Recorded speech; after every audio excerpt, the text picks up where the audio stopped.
नवंबर 17 को डॉक्टर फारूक अब्दुल्ला ने social media पर एक बड़ी हलचल मचा दी कि अब वो नेशनल कॉन्फ्रेंस के प्रेसिडेंट नहीं बनना चाहते। अब वो चाहते हैं कोई नया प्रतिनिधि आए और नेशनल कॉन्फ्रेंस की कमान उनके हाथ में सौंप दी जाए। हालांकि सोशल मीडिया पर बहुत बवाल हुआ इसके ऊपर। अगर बात करते हैं अमर अब्दुल्ला और फिर से डॉक्टर फारूक अब्दुल्ला ने बहुत सी बातें कही, लेकिन हमारे साथ नेशनल कॉन्फ्रेंस से शेख बशीर अहमद जी हैं बात करने के लिए। आज बहुत खास दिन है, 5 दिसंबर, यानी शेख मोहम्मद अब्दुल्ला की बर्थ एनिवर्सरी भी है। उसके साथ साथ आज डॉक्टर फारूक अब्दुल्ला को एक बार फिर से री इलेक्ट कर लिया गया है नेशनल कॉन्फ्रेंस का प्रेसिडेंट। तो इस पर सर आप क्या कहना चाहेंगे? हमारा जो इलेक्शन प्रोसेस है, एक प्रोसेस चल रहा था, ये स्टार्ट हो गया था 6-7 महीने पहले। इस प्रोसेस में जो पार्टी कॉन्स्टिट्यूशन है उसके मुताबिक पहले मेंबरशिप की जाती है। मेंबरशिप करने के बाद डेलीगेट बनाए जाते हैं। डेलीगेट बनाने के बाद ब्लॉक कमेटियां बनाई जाती हैं, हल्का पंचायत हल्का की कमेटियां बनाई जाती हैं, उसके बाद ब्लॉक कमेटियां, उसके बाद डिस्ट्रिक्ट कमेटियां, उसके बाद प्रोविंशियल कमेटी बनती है। प्रोविंशियल कमेटी तक तो हम तैयार कर गए थे और उसके बाद सदर का चुनाव करना था जो ड्यू था। इस दौरान जो आपने कहा कि फारूक साहब ने एक मीटिंग में कहा कि भाई मेरी सेहत इजाज़त नहीं देती है और प्रोसेस चल ही रहा था, तो उसका नोटिफिकेशन पहले ही इशू हो चुका हुआ था। शायद आपको याद होगा, आपने देखा भी होगा कि 15 को नोटिफिकेशन इशू हो गया था और प्रोसेस था। तो उसमें फार्म जीम तकसीम कर दिया गया सब डिस्ट्रिक्टों के अंदर, कश्मीर में भी और जम्मू में भी। वहाँ से किसी और का नाम प्रपोज़ नहीं किया गया।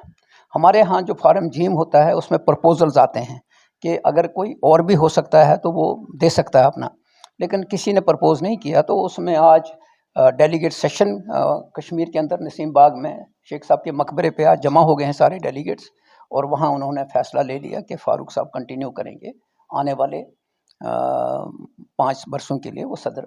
बशीर साहब, एक बहुत बड़ी बात है, लोग भी जानना चाहते हैं। आप जानते हैं कि जम्मू कश्मीर में अगर एक बात आती है उस पर पॉलिटिकल रिएक्शंस शुरू हो जाते हैं।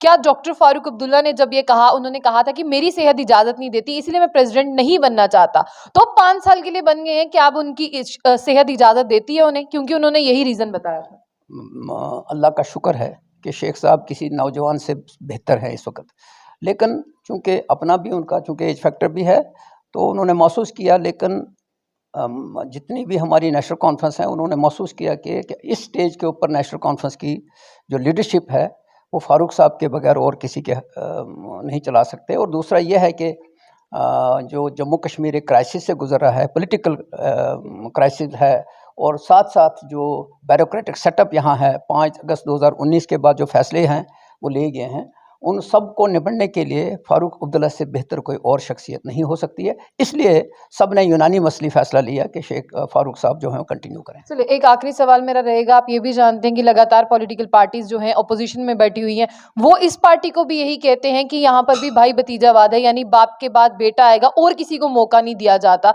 तो साफ तौर पर आप क्या कहना चाहेंगे, क्योंकि कांग्रेस भी इसी नाम से मशहूर है? पहली बात यह है कि जो बातें ये करते हैं वो अपना पहले देखते नहीं है कि उनके घर की हालत क्या है। बहरहाल ये जो फैसला होता है ये लोगों का फैसला होता है। लोग जब वोट देते हैं तो एमएलए बनता है, लोग जब वोट देते हैं तो वो नुमाइंदा बनता है।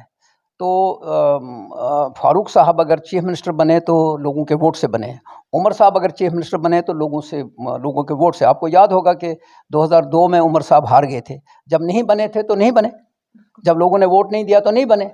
लेकिन जब लोगों ने वोट दिया उसके बाद जब असेंबली के अंदर मेजॉरिटी होती है तो चीफ मिनिस्टर बनता है। तो ये जो प्रिस्क्रिप्शन ये दे रहे हैं ये दरअसल अपनी गलतियों को छुपाने के लिए लोगों की तवज्जो इस तरफ कर रहे हैं कि नहीं जनाब भाई भतीजावाद है।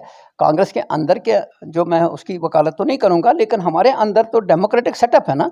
तो डेमोक्रेटिक सेटअप में जब मैंने कहा कि डेलीगेट्स जो है हमारे इलेक्टोरल कॉलेज है तो वो फैसला करते हैं, और हमारे जो डेलीगेट्स हैं वो बड़ी तादाद में जमा होकर उन्होंने फैसला किया, तो लोगों का फैसला है ना, तो फारूक साहब का फैसला तो नहीं।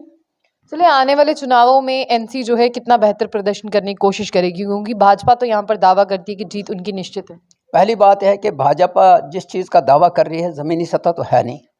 ज़मीनी सतह यह है कि नौजवान सड़क के ऊपर हैं, डेली वेजर सड़क के ऊपर हैं, महंगाई का कोई कंट्रोल नहीं है, ऐसी कोई सिचुएशन तो लग नहीं रही है। और नेशनल कॉन्फ्रेंस जो है वो इस चीज़ के ऊपर दावा कर रही है कि जो हमने पास्ट में काम किए हैं उसी को लेके जो डेवलपमेंट हमने इस वक्त जो जम्मू कश्मीर में इस वक्त तक हुआ है वो नेशनल कॉन्फ्रेंस ने किया है।